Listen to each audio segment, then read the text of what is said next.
Pivot table जो basically हम लोग अभी 2007 में आप लोगों ने पिवट टेबल पढ़ा, तो 2000 में जो पिवट टेबल था वो क्या था कि डेटा को समराइज करने के लिए यूज़ करते थे। इसमें डिफरेंट डिफरेंट तरीके के एग्जांपल्स मैंने आपको शो किए थे। तो 2013 के ऊपर भी पिवट टेबल आया, उसमें कुछ नई चीज़ें ऐड हो के आई है, वो आपके साथ हम डिस्कस करना चाहते हैं। सबसे पहले आता है पिवट टेबल में आपको रिकमेंड पिवट। ये ऑप्शन क्या करता है, आपको रिकमेंड करता है कि आपका जो डेटा है इस डेटा पे किस तरह का पिवट जनरेट होगा। तो इसमें 3-4 तरह के पिवट लगा के बताएगा, आप सेलेक्ट करके पिवट इंसर्ट कर सकते हो। सबसे बेस्ट तरीका यहाँ पे है। दूसरा अगर बात करें कि अगर आपको इस पे बाकी जो चीज़ें हैं वो चीज़ें इस पे सेम है, कोई डिफरेंस नहीं है। हाँ, इसमें जो स्लाइसर है वो स्लाइसर जो है इम्पोर्टेंट पार्ट है। तो चलिए स्लाइसर के बारे में जानते हैं। स्लाइसर में क्या होता है, बेसिकली फ़िल्टर यूज होते हैं। हम लोग इसको फ़िल्टर के लिए यूज करते थे ना, कि हम लोग नेम को उठा के, मान लीजिए कि हमने नेम को उठा के डाल दिया फ़िल्टर में, तो यहाँ से नेम हम अपने हिसाब से सिलेक्ट करेंगे तो यहाँ आएगा। लेकिन अगर हम इसी की बात करें कि अगर हम इसी को और भी थोड़ा सा ग्राफिकली रिप्रेजेंट करने की बात करें, तो उसके लिए हम यूज करते हैं स्लाइसर। तो इस पे पिवट पे क्लिक कीजिए, पिवट पे क्लिक नहीं कीजिएगा, स्लाइसर इंसर्ट कीजिएगा, तो इस तरह का आपका डेटा का ये मांगेगा, डेटा कनेक्शन मांगेगा। लेकिन हम जब इस पे पिवट पे क्लिक करेंगे तो स्लाइसर आपका डायरेक्ट अप्लाई हो जाएगा। तो यहाँ पे जितने भी आपके पास हेडिंग्स हैं वो ऊपर आएंगे, किसके अकॉर्डिंग करना चाहते हो। तो मैं करना चाहता हूँ डेट, क्वांटिटी, एमआरपी, एक से ज़्यादा मल्टीपल आप ले सकते हो, कोई दिक्कत नहीं है। इस तरीके से देखिए,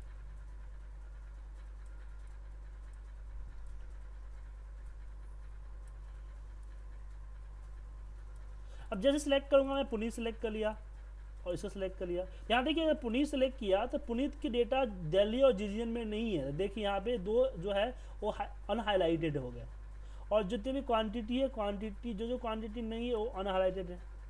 इस तरह से आपका डेटा 1 बाय 1 फिल्टर्स करके आएगा। जैसे करोगे उस तरीके से बनेगा। इसमें आपके पास एक होता है टाइम लाइन। अगर डेट है तो डेट पे आप यूज कर सकते हो टाइम लाइन। इंसर्ट के अंदर ही होता है टाइम लाइन।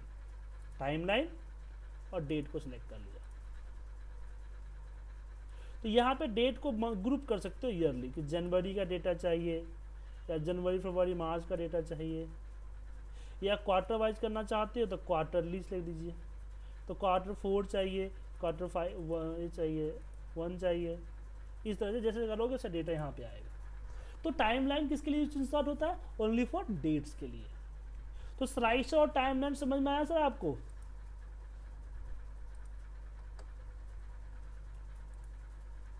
तो बेसिकली इनका यूज क्या करते हैं, चलिए इसके बारे में हम डिस्कस करते हैं। तो इसके लिए बेसिकली मैं एक इसके जरिए एक डैशबोर्ड बनाना चाहता हूँ। इसके जरिए मैं एक डैशबोर्ड बनाना चाहता हूँ। तो मैं इस पे इंसर्ट करता हूँ चार्ट्स। पिवट के साथ हम चार्ट भी इंसर्ट कर सकते हैं।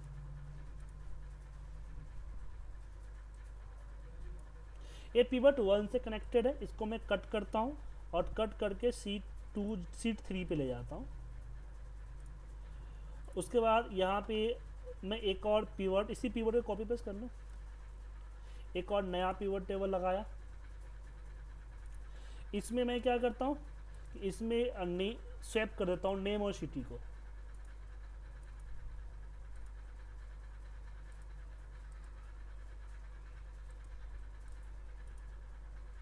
क्या हो गया, डेटा क्यों नहीं यार, एक मिनट।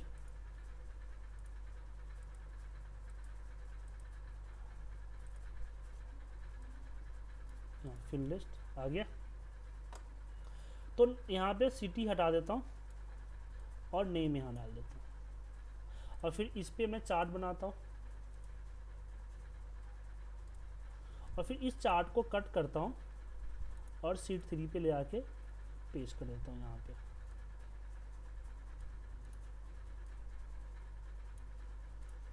उसके बाद यहाँ पे इसको कॉपी करता हूँ, नीचे पेस्ट करता हूँ, इसमें सिटी को कॉलम में डाल देता हूँ, फिर इस पे चार्ट बनाता हूँ।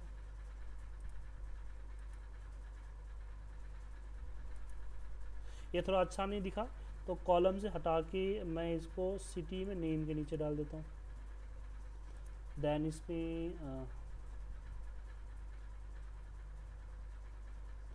चार्ट बनाता हूँ, इंसर्ट,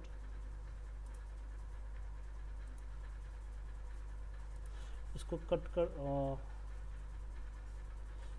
करता हूँ और कट करके यहाँ पे डाल देता हूँ।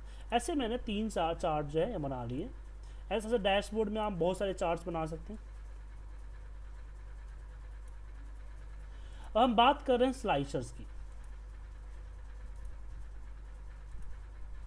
स्लाइसर तो हम किसी एक पे इंसर्ट कर रहे हैं और यहाँ पे स्लाइसर इंसर्ट कर रहे हैं, और मैंने नेम, क्वांटिटी, सिटी, एमआरपी दोनों ऐड कर लिए। मैं इसको सेलेक्ट करता हूँ तीनों को और कट करके मैं ले आता हूँ चार्ट वाले पे, जहाँ चार्ट है मेरा डेटाबेस है, और यहाँ पे सीक्वेंसली अरेंज कर देता हूँ मैं।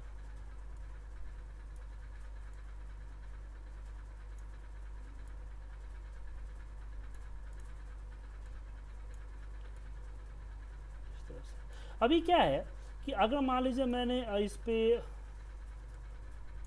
फिल्टर यहाँ से क्लियर कर दिया, पूरा आया। अब मैं पुनी सेलेक्ट करता हूँ तो सिर्फ एक चार्ट क्लियर होता है। मैं चाहता हूँ कि मेरे सारे चार्ट इसी स्लाइसर के अकॉर्डिंग क्लियर हो, मेरे कन्वर्टेड हो। तो उसके लिए मुझे फिल्टर मर्ज करने पड़ेंगे, कहाँ जहाँ पिवट लगाया वहाँ पे। तो इस पिवट पे आता हूँ, पिवट टेबल पे इसमें जाओगे ना, पिवट टेबल टूल्स पे, तो यहाँ पे आपको आएगा फिल्टर कनेक्शन, फिल्टर कनेक्शन, इस पर क्लिक कीजिए और मैं बोलता हूँ कि पूरे के पूरे जितनी स्लाइसर आपने ऐड किया और लिस्ट आ जाएगा, उस स्लाइसर को सिलेक्ट कर लीजिए। एक और टाइमलाइन भी होता है, तो हमने टाइमलाइन भी इंसर्ट कर लिए, या भी कर सकते हो तो टाइमलाइन भी आ जाएगा। तो यहाँ से हमने सारे फिल्टर कनेक्शन को ऐड कर दिया यहाँ पे, और इस पर भी कर दिया फिल्टर कनेक्शन एंड ओके। अब यहाँ पे आइए, मैं पुनी सिलेक्ट करूँगा तो जितना भी डेटा है सारा डेटा इफेक्टेड हुआ ना।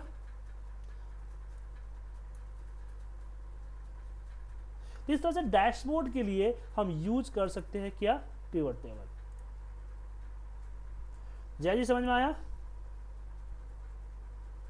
अजीत से बात करना, क्या हुआ अजीत को, नहीं ज्वाइन कर रहा है क्या?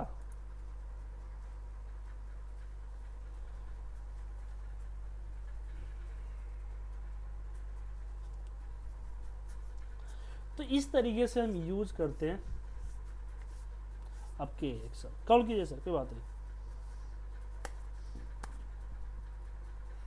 तो रिलेशनशिप में अगर आपके पास क्या है कि अगर दो शीटों का डेटा है, उसको आपस में दो या दो से ज़्यादा शीट का डेटा है, उसको आपस में मर्ज कर सकते हैं इस तरीके से।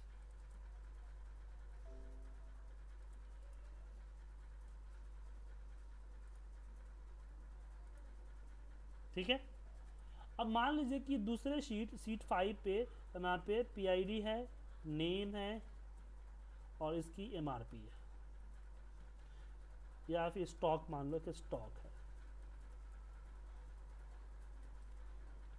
तो यहाँ पे 1 2 3 4 एंड 5, यहाँ पे प्रोडक्ट नेम में डाल देते हैं मैं DVD TFT CRT RAM, और यहाँ पे डाल देता हूँ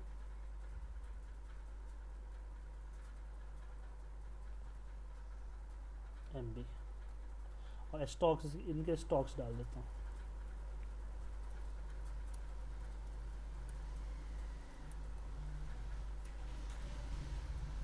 अभी क्या है कि मुझे इसका नेम, प्रोडक्ट का नेम लेने के लिए मुझे क्या करना पड़ेगा, इसको VLOOKUP लगाना पड़ेगा।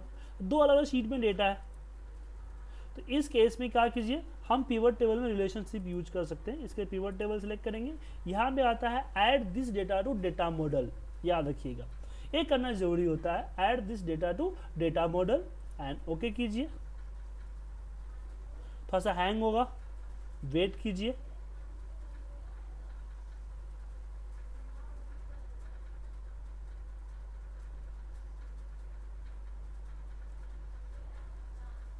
ठीक है। देन दूसरे शीट के लिए तो दूसरा डेटा है, अगेन पिवट यूज कीजिए और इसका भी ऐड टू दिस डेटा पर डेटा मॉडल कर दीजिए, दोनों सेम कीजिए। उसके बाद किसी एक पिवट पे जाइए, वहां पे आपके पास जो है पिवट टेबल टूल्स में रिलेशनशिप आपका एक्टिवेट हो जाएगा। जैसे दो डेटा में आप डेटा मॉडल में ऐड करोगे, आपका रिलेशनशिप एक्टिवेट हो जाएगा।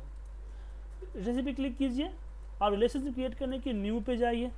ये दो टेबल से आपका, कि पहला है कि रेंज, और मैंने बोला यहाँ पे कि मैं इसकी PID रेंज 1 की PID के बराबर है, बस दोनों कीजिए, ओके कीजिए, ये आपका रिलेशन क्रिएट हो गया। एंड क्लोज कीजिए। अब इसमें आप देखिए यहाँ पे जो है रेंज 1 दिख रहा है ना, यहाँ पे ऑल पे क्लिक कीजिए, दोनों आ जाएंगे। अब यहाँ दोनों ले सकते हैं कि मुझे अगर मान लीजिए सिटी चाहिए तो सिटी मैंने ले लिया किससे, उससे, और प्रोडक्ट का नेम मैं कॉलम में रखना चाहता हूँ तो कॉलम में रख दिया, और हमारा जो क्वांटिटी का सेल है उसका डाल दिया। देखिए, ठीक है।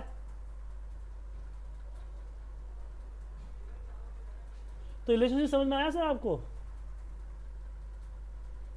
तो इस तरह से सर रिलेशनशिप को मैनेज करते हैं, ध्यान रखिएगा। अगर आपको इससे ज़्यादा जरूर चाहिए तो आपको पिवट जो है ना, आपको यहाँ पे डेवलपर में आपको इसके लिए पावर पिवट ऐड करना पड़ेगा। तो आज तो अजीत नहीं आ रहा है, तो आज मैं क्लास यहीं पे खत्म। तो आप सबों ने देखा किस तरीके से मैंने अभी एक जय सिंह को ऑनलाइन क्लासेस दी।